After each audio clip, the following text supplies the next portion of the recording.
ಎಲ್ರಿಗೂ ಇವತ್ತು ಬೆಳಗ್ಗೆಯಿಂದನೇ ವಿಡಿಯೋ ಶುರು ಮಾಡ್ತಾ ಇದ್ದೀನಿ. ಇತ್ತೀಚೆಗಂತೂ ಬೆಳಗ್ಗೆ ಹೊತ್ತು ತುಂಬ ಚಳಿ ಇರುತ್ತೆ, ಮಂಜು ಬೀಳ್ತಾ ಇರುತ್ತೆ, ಒಂಥರ ತುಂಬಾ ತಂಪಾದ ವಾತಾವರಣ, ತುಂಬ ಪ್ಲೆಸೆಂಟ್ ಆಗಿರುತ್ತೆ. ಅಷ್ಟೇ ಚಳಿನೂ ಆಗುತ್ತೆ. ಅಯ್ಯೋ ಎದ್ದೇಳೋದೇ ಬೇಡ, ಇನ್ನೊಂದು 10 ನಿಮಿಷ ಮಲ್ಕೊಳ್ಳೋಣ ಅಂತ ಅನ್ನಿಸ್ತಾ ಇರುತ್ತೆ. ಬೆಳಗ್ಗೆ ಎದ್ದು ಮಾಡಿ ಮೇಲೆ ಬಂದಾಗ ಇದೊಂದು ಪುಟಾಣಿ ಅಳಿಲು ಎಷ್ಟು ಬೇಗ ಹೋಗ್ತಾ ಇತ್ತಂದರೆ ನಾನು ಇದನ್ನು ಸ್ಲೋ ಮೋಷನ್ ಮಾಡಿದ್ದೀನಿ ವಿಡಿಯೋ, ಆದ್ರೂ ಎಷ್ಟು ಫಾಸ್ಟ್ ಕಾಣಿಸ್ತಿದೆ ನೋಡಿ. ಇದನ್ನೆಲ್ಲ ನೋಡೋಕ್ಕೆ ನನಗೆ ಬಹಳನೇ ಇಷ್ಟ. ಸರಿ, ಕೆಳಗೆ ಬಂದು ತಿಂಡಿಗೆ ರೆಡಿ ಮಾಡ್ಕೊಳ್ತಾ ಇದ್ದೀನಿ. ಇವತ್ತು ಗೊಜ್ಜವಲಕ್ಕಿ ಮಾಡ್ತಾ ಇದ್ದೀನಿ. ತುಂಬಾ ದಿನ ಆಗಿತ್ತು. ತುಂಬ ಸಿಂಪಲ್ ಆದ ರೆಸಿಪಿ, ತುಂಬ ರುಚಿಯಾಗಿರುತ್ತೆ. ಸಾಮಾನ್ಯ ದೇವಸ್ಥಾನದ ಪ್ರಸಾದ ಆಗಿರಬಹುದು ಅಥವಾ ಈ ರಾಮನವಮಿ ಸಮಯದಲ್ಲಿ ಈ ಥರ ಸಾಮಾನ್ಯ ಹಬ್ಬಗಳಲ್ಲಿ ಮಾಡ್ತಾರೆ. ಅದಲ್ಲದೆ ಯಾವಾಗಲಾದರೂ ತಿನ್ನಬೇಕು ಅನಿಸಿದಾಗ ಮನೇಲಿ ಮಾಡುವಂಥ ಸಾಮಾನ್ಯವಾದ ತಿಂಡಿ ಸುಲಭವಾಗಿ ಮಾಡ್ಬೋದು. ಹೇಗೆ ಅಂತ ಬೇಗ ಹೇಳ್ಬಿಡ್ತೀನಿ. ಮೊದಲಿಗೆ ಆ ಗಟ್ಟಿ ಅವಲಕ್ಕಿ ಬರುತ್ತೆ ನೋಡಿ, ಅದನ್ನು ತಗೊಂಡು ತರಿಯಾಗಿ ಒಂದ್ಸಲಿ ಮಿಕ್ಸಿನಲ್ಲಿ ಹಾಕ್ಕೊಳ್ಬೇಕು. ಆದಮೇಲೆ ಈಗ ಅದನ್ನು ಒಂದು 2-3 ಸಲ ತೊಳ್ಕೊಂಡು ಸೋಸ್ಕೊಳ್ತಾ ಇದ್ದೀನಿ ನೀರನ್ನ. ಯಾಕಂತಂದರೆ ಅವಲಕ್ಕಿಲಿ ಸಿಕ್ಕಾಪಟ್ಟೆ ಗಲೀಜಿರುತ್ತೆ, ಹೊಟ್ಟು ಎಲ್ಲ ಇರುತ್ತೆ. ಹಾಗಾಗಿ 2-3 ಸಲ ತೊಳೆದು ಮುಚ್ಚಿಟ್ಬಿಡ್ಬೇಕು. ನೀರೇನು ಹಾಕಬೇಕಲ್ಲ, ನೀರೆಲ್ಲ ಚೆನ್ನಾಗಿ ಸೋರೋವರೆಗೂ ಸೋರಿಸ್ಬಿಟ್ಟು ಮುಚ್ಚಿ ಇಟ್ಬಿಟ್ರೆ ಒಂದು 10 ನಿಮಿಷ ಬಿಟ್ಟರೆ ನೋಡಿ ಅವಲಕ್ಕಿ ಈ ಥರ ಉದುರಿದ್ರಾಗಿರುತ್ತೆ, ಅವಲಕ್ಕಿ ನುಚ್ಚಿತರ. ಬೆಳಗ್ಗೆ ಎದ್ದ ತಕ್ಷಣವೇ ಹುಣಸೆ ಹಣ್ಣು ನೆನೆಸಿಟ್ಕೊಂಡಿದ್ದೆ. ಇದು ಒಂದು ನಿಂಬೆ ಹಣ್ಣು ಗಾತ್ರದಷ್ಟು ನಿಂಬೆ ಹಣ್ಣು ಅಂತ ಇಟ್ಕೊಳ್ಬೋದು. ಅದನ್ನು ನೆನೆಸಿಟ್ಕೊಂಡಿದ್ದೆ. ಈಗ ಅದರ ರಸ ತೆಕ್ಕೊಂಡು ಒಂದು ಬಾಣಲೆಗೆ ಹಾಕ್ಕೊಳ್ತಾ ಇದ್ದೀನಿ. ಇದನ್ನು 2 ವಿಧದಲ್ಲಿ ಮಾಡ್ತಾರೆ. ಒಂದು ಹಸಿ ಗೊಜ್ಜವಲಕ್ಕಿ ಅಂತ, ಇದನ್ನೇನು ಕುದಿಸಿ ಮಾಡೋದಿಲ್ಲ. ಇನ್ನೊಂದು ಈಗ ನಾನು ತೋರಿಸ್ತಿರೋದು, ಇದನ್ನು ಎಲ್ಲ ಚೆನ್ನಾಗಿ ಕುದಿಸಿ ಮಾಡೋ ಅಂಥದ್ದು. ಎರಡರದ್ದು ಒಂಥರ ಯುನೀಕ್ ರುಚಿ ಇರುತ್ತೆ. ಹಾಗಾಗಿ ಈಗ ಇಲ್ಲಿ ಹುಣಸೆ ಹಣ್ಣಿನ ಹುಳಿ ತೆಕ್ಕೊಂಡ್ಮೇಲೆ ಬಾಣಲೆಗೆ 1 ಚಿಟಿಕೆ ಅಷ್ಟು ಅರಿಶಿನ ಮತ್ತು 1 ಚಮಚದಷ್ಟು ಸಾರಿನ ಪುಡಿ ಹಾಕ್ಕೊಳ್ತಾ ಇದ್ದೀನಿ. ಮತ್ತು ಇದಕ್ಕೆ ಉಪ್ಪು, ರುಚಿಗೆ ಎಷ್ಟು ಬೇಕೋ ಅಷ್ಟು ಉಪ್ಪು ಮತ್ತು ಬೆಲ್ಲ ಇಷ್ಟನ್ನು ಹಾಕ್ಕೊಂಡು ಒಲೆ ಮೇಲೆ ಇಟ್ಕೊಂಡು ಕುದಿಸ್ಕೋಬೇಕು. ಒಂದು 3-5 ನಿಮಿಷನಾದರೂ ಕುದಿಬೇಕು. ಅಂದರೆ ನೀರಾಗಿದೆ ಅಲ್ವಾ ಇಲ್ಲಿ, ಇದು ಸಾರಿನ ಪುಡಿ ಹಾಕಿರ್ತೀವಲ್ಲ ಅದು ಬೇಯೋವರೆಗೂ ಅಥವಾ ಸ್ವಲ್ಪ ಗಟ್ಟಿ ಆಗೋವರೆಗೂ ಕುದಿಸ್ಕೊಳ್ಬೇಕು. ಸಾಮಾನ್ಯ ಎಲ್ಲರ ಮನೆಯಲ್ಲೂ ಮಾಡ್ತಾರೆ, ನಾನೇನು ಹೊಸದಾಗಿ ಹೇಳ್ತಾ ಇದ್ದೀನಿ ಅಂತಲ್ಲ. ಆದರೂ ಕೆಲವ್ರಿಗೆ ಗೊತ್ತಿರಲ್ಲ ಅಥವಾ ಹೊಸದಾಗಿ ಒಂದು ಹೊಸ ಬ್ರೇಕ್ಫಾಸ್ಟ್ ರೆಸಿಪಿ ಅಂತ ನೋಡ್ತಿದ್ರೆ ಇದು ನಿಮಗೆ ಯೂಸ್ ಆಗಬಹುದು. ಈಗ ಕುದೀತಾ ಇದೆ ನೋಡಿ. ಈ ಸಮಯದಲ್ಲಿ ನಾನು ಕೊಬ್ಬರಿ ಹಾಕ್ಕೊಳ್ತೀನಿ. ಸಾಮಾನ್ಯ ಈ ಸಮಯದಲ್ಲಿ ಹಾಕ್ಕೊಳ್ಬೋದು, ಇಲ್ಲ ಅಂತಂದರೆ ಕಡೆಯಲ್ಲಿ ಕೂಡ ಹಾಕ್ಕೊಳ್ಬೋದು. ಈ ಸಮಯದಲ್ಲಿ ಹಾಕ್ಕೊಂಡ್ರೆ ಆ ಹುಳಿ ಖಾರ ಉಪ್ಪು ಎಲ್ಲ ಹಿಡಿಯುತ್ತೆ ಕೊಬ್ಬರಿಗೆ. ಹಾಗಾಗಿ ಇವಾಗಲೇ ಕೊಬ್ಬರಿ ಹಾಕ್ಕೊಂಡು ಅದ್ರ ಜೊತೆನೇ ಕುದಿಸ್ಕೊಳ್ತೀನಿ. ಎಷ್ಟು ಕೊಬ್ಬರಿ ಹಾಕ್ತೀವೋ ಅಷ್ಟು ರುಚಿಯಾಗಿರುತ್ತೆ. ಇದಕ್ಕೆ ಹಸಿ ಕಾಯಿ ತುರಿಗಿಂತ ಈ ಥರ ಒಣ ಕೊಬ್ಬರಿ ತುರಿದು ಹಾಕ್ಕೊಂಡ್ರೆ ರುಚಿ ಜಾಸ್ತಿ. ಸೊ ಇದನ್ನು ಹಾಕ್ಕೊಂಡು ನೋಡಿ, ಗಟ್ಟಿ ಆಯಿತು. ಕೊಬ್ಬರಿನೂ ಹಾಕಿದ್ಮೇಲೆ ಈ ಸಮಯದಲ್ಲಿ ಅವಲಕ್ಕಿ ನಾವು ನೆನೆಸಿ ತರಿ ಮಾಡಿಟ್ಕೊಂಡಿದ್ದೀವಲ್ಲ, ಇದನ್ನು ಹಾಕ್ಕೊಂಡು ಪೂರ್ತಿ ಬೆರೆಸ್ಬೇಕು. ಬೇಕಾದರೆ ಸ್ಟವ್ ಆರಿಸ್ಬಿಡ್ಬೋದು. ಸ್ಟವ್ ಆರಿಸಿ ಈಗ ಅವಲಕ್ಕಿ ಮತ್ತು ಹುಳಿ ಪೇಸ್ಟ್ ಏನಾಗಿದೆ ಅದು 2 ಪೂರ್ತಿ ಅವಲಕ್ಕಿಗೆ ಹೊಂದ್ಕೊಳ್ಳೋವರೆಗೂ ಚೆನ್ನಾಗಿ ಬೆರೆಸ್ಕೋಬೇಕಾಗತ್ತೆ. ಚೆನ್ನಾಗಿ ಬೆರೆಸ್ಕೊಂಬಿಟ್ರೆ ಆಲ್ಮೋಸ್ಟ್ 90% ಆದಂಗೆ ಕಡೆಯಲ್ಲಿ ಒಗ್ಗರಣೆ ಹಾಕ್ಕೊಳ್ಬೇಕು. ಒಗ್ಗರಣೆ ಮಾಡ್ಕೊಳ್ಬೇಕಾದ್ರೆ ವಿಡಿಯೋ ಅದೇನಾಯಿತೋ ಆಗಲೇ ಇಲ್ಲ, ಹಾಗಾಗಿ ಹಾಗೆ ಹೇಳ್ಬಿಡ್ತೀನಿ. ಒಂದು ಒಗ್ಗರಣೆ ಬಟ್ಲಿಗೆ ಎಣ್ಣೆ ಇಟ್ಕೊಂಡು, ಎಣ್ಣೆ ಕಾದ್ಮೇಲೆ ಸಾಸಿವೆ, ಕಡಲೆಬೇಳೆ, ಉದ್ದಿನಬೇಳೆ, ಕಡಲೆ ಬೀಜ, ಇಂಗು, ಅದಾದಮೇಲೆ ಒಣಮೆಣಸಿನ್ಕಾಯಿ, ಕರಿಬೇವು ಇಷ್ಟನ್ನು ಹಾಕ್ಕೊಳ್ಳಿ. ಹಿಂಗೆ ಒಂದು ಸ್ವಲ್ಪ ಮುಂದೆ ಇದ್ದರೆ ರುಚಿ ತುಂಬ ಚೆನ್ನಾಗಿರುತ್ತೆ.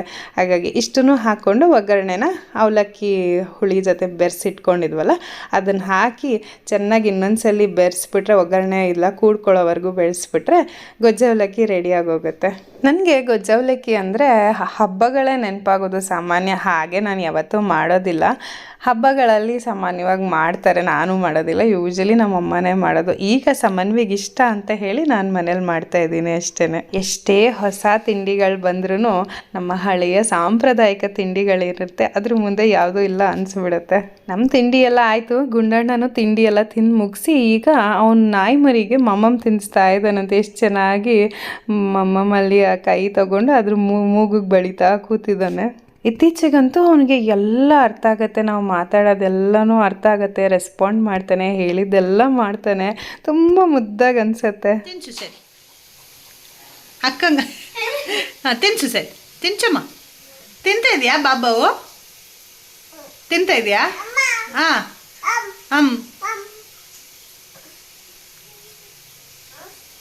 ಅಯ್ಯೋ ದಿನ ಹೀಗೆ ಏನಾದರೂ ಒಂದು ಆಟ ಪಾಠ ಹೊಸದು ಏನಾದರೂ ಮಾಡ್ತಿರ್ತಾನೆ. ದಿನದಲ್ಲಿ ಹೊತ್ತು ಹೋಗೋದೇ ಗೊತ್ತಾಗೋದಿಲ್ಲ. ಕೆಲವು ಸಲ ಮಲಗಿದ್ರೆ ಜಾಸ್ತಿ ಹೊತ್ತು ಯಾಕಾದರೂ ಮಲಗಿದ್ದನಪ್ಪ ಇಷ್ಟು ಹೊತ್ತು ಅಂತ ಅನ್ಸುತ್ತೆ. ಹೊತ್ತೇ ಹೋಗಲ್ಲ ಅವ್ನು ಮಲ್ಕೊಂಬಿಟ್ರಂತೂ. ಮಗು ಎದ್ದಿದ್ದಾಗ ಅಯ್ಯೋ ಯಾವಾಗಪ್ಪ ಮಲ್ಕೊಳತ್ತೆ, ಕೆಲಸ ಮಾಡ್ಕೊಳ್ಳೋಣ ಅಂತ ಅನಿಸುತ್ತೆ. ಅವ್ನು ಮಲ್ಕೊಂಡಾಗ ಕೆಲಸಗಳ ಮುಗಿಸಿದ್ಮೇಲೆ ಯಾಕೋ ಮಗು ಇನ್ನೂ ಎದ್ದೇ ಇಲ್ವಲ್ಲ ಅಂತ ಕಾಯ್ತಾ ಇರ್ತೀವಿ ಅಲ್ವಾ. ತಿಂಡಿನೆಲ್ಲ ಮುಗಿಸಿ ಆ್ಯಕ್ಚುಲಿ ಊಟ ಆದಮೇಲೆ ಮತ್ತೆ ವೀಡಿಯೋ ಮಾಡ್ಕೊಳ್ತಿರೋದು. ಅದುವರೆಗೂ ಯಾವುದೇ ವೀಡಿಯೋ ಮಾಡ್ಕೊಳಕ್ಕೆ ಆಗಲಿಲ್ಲ. ಆ್ಯಸ್ ಯೂಶ್ವಲ್ ಗುಂಡಣ್ಣನ ನೋಡ್ಕೊಳ್ಳೋದು. ಅವನೇನು ಗೊತ್ತಾ, ಇವಾಗ ಒಂಚೂರು ಕಣ್ಣು ಆ ಕಡೆ ಈ ಕಡೆ ಹೋಗೋ ಹಾಗೆ ಇಲ್ಲ. ಏನಾದರೂ ಒಂದು ತರಲೆ ಮಾಡಿಬಿಟ್ಟಿರ್ತಾನೆ. ಮೊನ್ನೆ ಹಾಗೇ ನಂದು ಪರ್ಸ್ ಎಲ್ಲ ಕ್ಲೀನ್ ಮಾಡಿದ್ದೆ. ಅದರಲ್ಲಿ ಹೊರನಾಡೋದು ಕುಂಕುಮ ಇಟ್ಕೊಂಡಿದ್ದೆ. ಸರಿ ಇಲ್ಲಿ ಇಟ್ಬಿಟ್ಟು ಒಂದು 2 ನಿಮಿಷ ತೆಗೆದಿಟ್ಬಿಟ್ಟು ಬರೋಣ ಅಂತ ಹಿಂಗೆ ಬರೋ ಅಷ್ಟರಲ್ಲಿ ಕುಂಕುಮನ ಮೈ ಮೇಲೆಲ್ಲ ಚೆಲ್ಕೊಂಡು ಕೆಳಗೆಲ್ಲ ಚೆಲ್ಲಿ ರಂಪ ಮಾಡಾಕ್ಬಿಟ್ಟಿದ್ದ. ಅವನು ಪುಟ್ಟ ಮಗು ಇದ್ದಾಗ ಯಾವಾಗಪ್ಪ ಬೇಗ ದೊಡ್ಡವನಾಗ್ತಾನೆ, ಹೇಗೆ ಮಾತಾಡ್ತಾನೆ, ಮುಂದಕ್ಕೆ ಬರ್ತಾನೆ, ನಡೀತಾನೆ ಅಂತ ವೇಟ್ ಮಾಡ್ತಿರ್ತೀವಿ ಎಲ್ಲ ತಾಯಂದಿರು. ಯಾವಾಗ ಮಗ್ಲಾಗ್ತಾರೆ, ಯಾವಾಗ ಅಂಬೆಗಾಲಿಟ್ಕೊಂಡು ಮುಂದಕ್ಕೆ ಬರ್ತಾರೆ ಅಂತ. ಆ ಥರ ಬಂದಿದ್ದ ಸ್ಟೇಜ್ ಬಂದ ತಕ್ಷಣ ಅಯ್ಯೋ ಆ ಸ್ಟೇಜೇ ಚೆನ್ನಾಗಿತ್ತು. ಯಾವಾಗಲೂ ಒಂದು ಕಡೆ ಅಟ್ಲೀಸ್ಟ್ ಇರೋರು ಒಂದು ಕಡೆ ಹಾಕ್ಬಿಟ್ಟು ಅಲ್ಲಿಂದ ದೂರದಿಂದ ಮಾತಾಡ್ಸ್ಕೊಂಡಾದ್ರೂ ಕೆಲಸ ಮಾಡ್ಬೋದಿತ್ತು. ಈಗ ನಾವು ಕೆಲಸ ಮಾಡೋ ಕಡೆಗೆ ಓಡ್ ಬಂದುಬಿಡ್ತಾರೆ.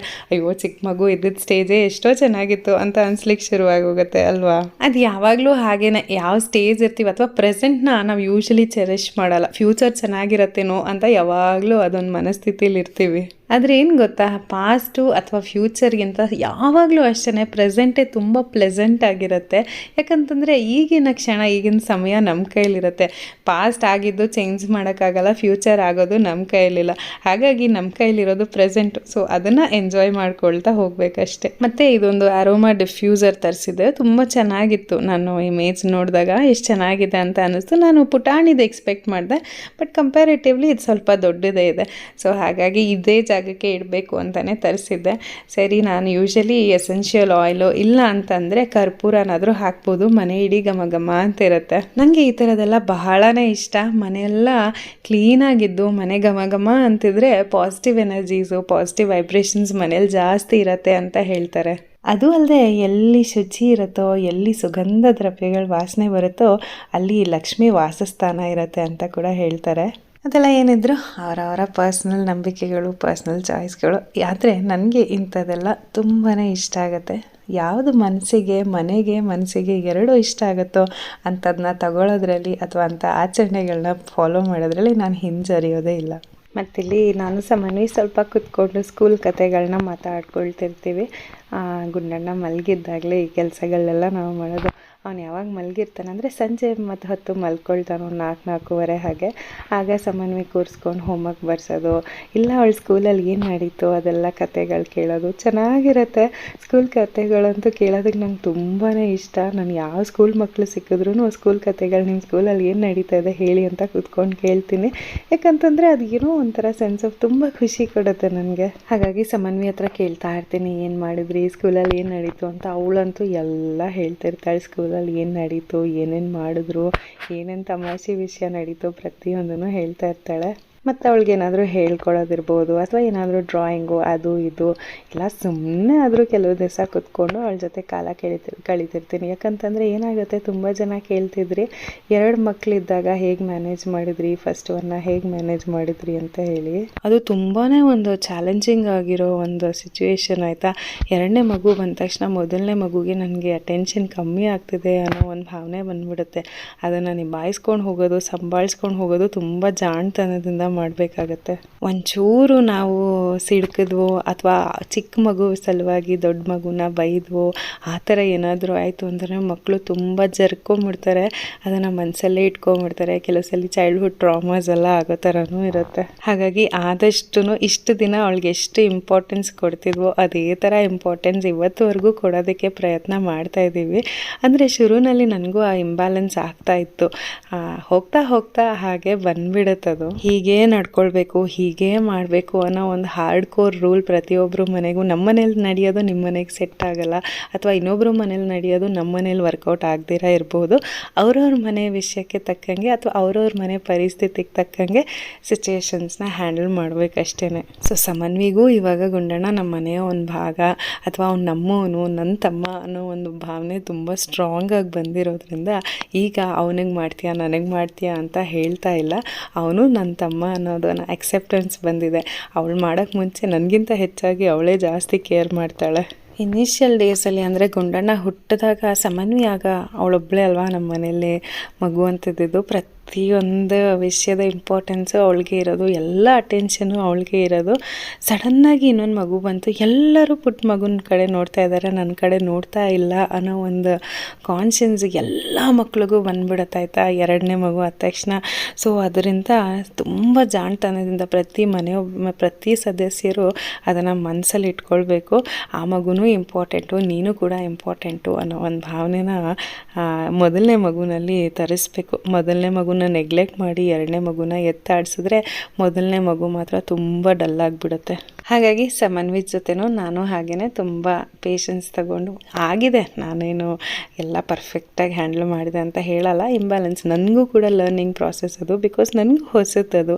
ಹಾಗಾಗಿ ನಾನು ಕಲಿತೆ, ಸಮನ್ವಿನೂ ಕಲಿತ್ಲು. ಈಗ ಆ ಸ್ಟೇಜ್ನ ದಾಟಿ ಎಲ್ಲರೂ ಸಮನ್ವಿಗೂ ಗುಂಡಣ್ಣಂಗೂ ಈಕ್ವಲ್ ಇಂಪಾರ್ಟೆನ್ಸ್ ಇದೆ ಅನ್ನೋದನ್ನ ಅವಳು ಅರ್ಥಕೊಂಡಿದ್ದಾಳೆ. ಇಡೀ ಜೀವನನೇ ಒಂದು ಲರ್ನಿಂಗ್ ಪ್ರಾಸೆಸ್ಸು. ತಪ್ಪು ಮಾಡ್ತೀವಿ, ಕಲ್ತ್ಕೊಳ್ತೀವಿ, ಮುಂದಕ್ಕೆ ಹೋಗ್ತಾ ಇರ್ತೀವಿ, ಅಷ್ಟೇ ಜೀವನ, ಅಷ್ಟೇ. ಮತ್ತು ಈ ಸಲ ವೀಡಿಯೋ ಮಾಡ್ಕೊಳ್ಳೋದು ಸ್ವಲ್ಪ ಕಮ್ಮಿ ಆಗಿತ್ತು, ಹಾಗಾಗಿ ಶಾರ್ಟ್ ವೀಡಿಯೋ ಆಗೋಯಿತು. ಸೊ ಐ ಹೋಪ್ ಇವತ್ತಿನ ವೀಡಿಯೋ ನಿಮ್ಮೆಲ್ಲರಿಗೂ ಇಷ್ಟ ಆಗಿದೆ ಅಂತ ಅಂದ್ಕೊಳ್ತೀನಿ. ಇಷ್ಟ ಆಗಿದ್ದರೆ ಲೈಕ್ ಮಾಡಿ, ಮತ್ತು ಹೇಗೆ ಅನಿಸ್ತು ಇವತ್ತಿನ ವೀಡಿಯೋ ಅಂತ ತಪ್ಪದಂಗೆ ಕಮೆಂಟ್ಸಲ್ಲಿ ತಿಳಿಸಿ, ಸರಿನಾ? ಮತ್ತೆ ಸಿಗ್ತೀನಿ ಮುಂದಿನ ವೀಡಿಯೋನಲ್ಲಿ. Until then take care, tata, ಬಾಯ್.